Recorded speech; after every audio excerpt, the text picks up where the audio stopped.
నమస్తే, welcome to our channel. నేను సిరి. ఇప్పుడు చూసుకున్నట్టయితే మంగళగిరిలో జనసేన కార్యాలయం ఏదైతే ఉందో దాని మీద ఒక వ్యక్తి దాడి అయితే చేశాడని చెప్పేసి మనం న్యూస్లో అయితే చూస్తున్నాం. సో దాని మీద స్పందించడానికి ఈరోజు మనతో పాటు ఉన్నారు ప్రముఖ రాజకీయ విశ్లేషకులు చింత రాజశేఖర్ గారు. నమస్కారం సార్. సార్, ఇప్పుడు చూసుకున్నట్టయితే జనసేన పార్టీ కార్యాలయం మీద దాడి, గతంలో చూసుకున్నట్టయితే వైసీపీ నాయకులు టీడీపీ పార్టీ కార్యాలయం మీద దాడి చేశారు. ఇప్పుడు మరి ఇది ఇలా ఉంది. అసలు ఏంటి ఈ పార్టీ కార్యాలయాల మీద దాడులు ఏంటంటారు? అంటే ఇక్కడ హింసని ప్రోత్సహిస్తున్నారమ్మా. హింసను ప్రోత్సహించడానికి చాలా కారణాలు ఉన్నాయి. అందులో సైకలాజికల్ ఇంబ్యాలెన్స్ లేదు, అంటే సైకలాజికల్ బ్యాలెన్స్ కోల్పోతున్నారు యువత, ఎస్పెషల్లీ యువత. దానికి ముఖ్యంగా మెయిన్ కారణం ఏంటంటే వ్యక్తి పూజ ఒకటి. అంటే నా అభిమాన నాయకుడిని కానీ నా అభిమాన సినిమా హీరోని కానీ విమర్శిస్తే తట్టుకోలేకపోతున్నారు. దానికి మెయిన్ కారణం ఏంటంటే వాళ్ళకు ఒక మానసిక రోగం ఉంది, సెలబ్రిటీ వర్షిప్ సిండ్రోమ్ అనే మానసిక రోగం ఉంది. ఇప్పుడు జనసేన ఆఫీస్ మీద దాడి చేసిన వ్యక్తి ఎందుకు దాడి చేశారనేది మనం కారణాలు విశ్లేషించుకుంటే, ఒకటి అతను మతి భ్రమించిన వ్యక్తి ఉండొచ్చు.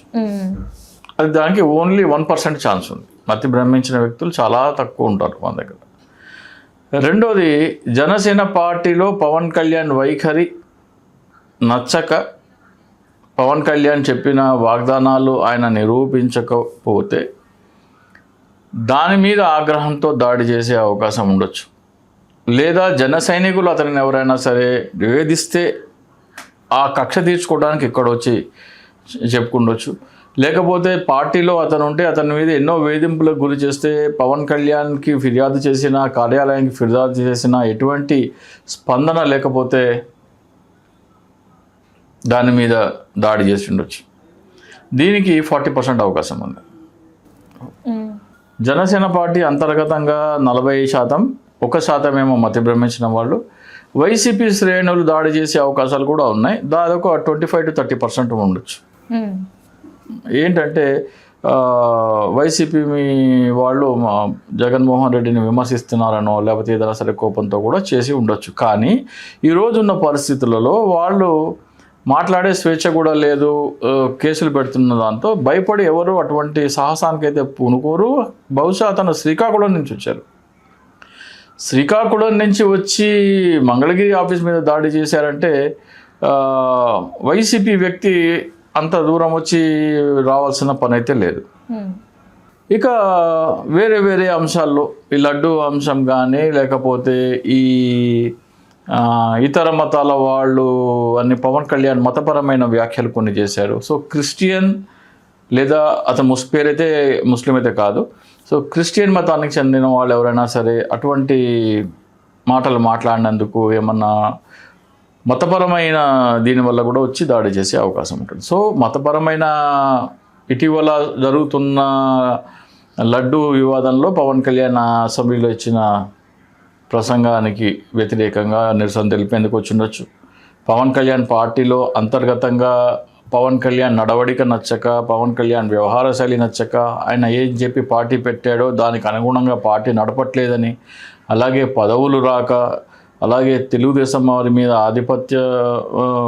వీరి మీద తెలుగుదేశం కూడా ఆధిపత్యం చేసి అదొక కారణం ఉండొచ్చు. మతి భ్రమించిన వాళ్ళు అయ్యొచ్చు, లేదా వైసీపీ వాళ్ళు కూడా అయ్యుండొచ్చు. ఎందుకు సార్, లోపల ఉన్న జనసేనలో ఉన్న వాళ్ళే ఇప్పుడు చాలా మంది వ్యతిరేకులు అయిపోయారు.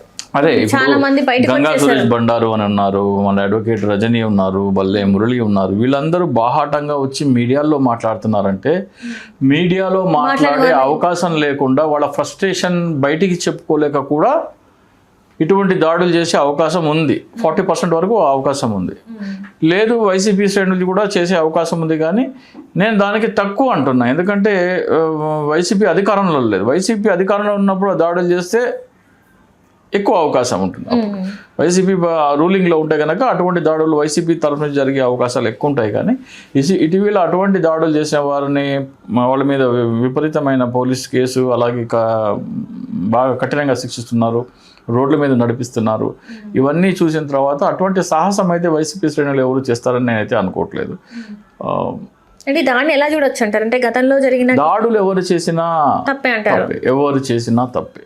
అది వైసీపీ వాళ్ళు చేసినా, టీడీపీ వాళ్ళు చేసినా, జనసేన వాళ్ళు చేసినా, మతపరమైన విద్వేషాలు ఉన్నాయని పవన్ కళ్యాణ్ చేసిన వ్యాఖ్యలకి నిరసనగా తెలిపినా సరే అది నేరమే.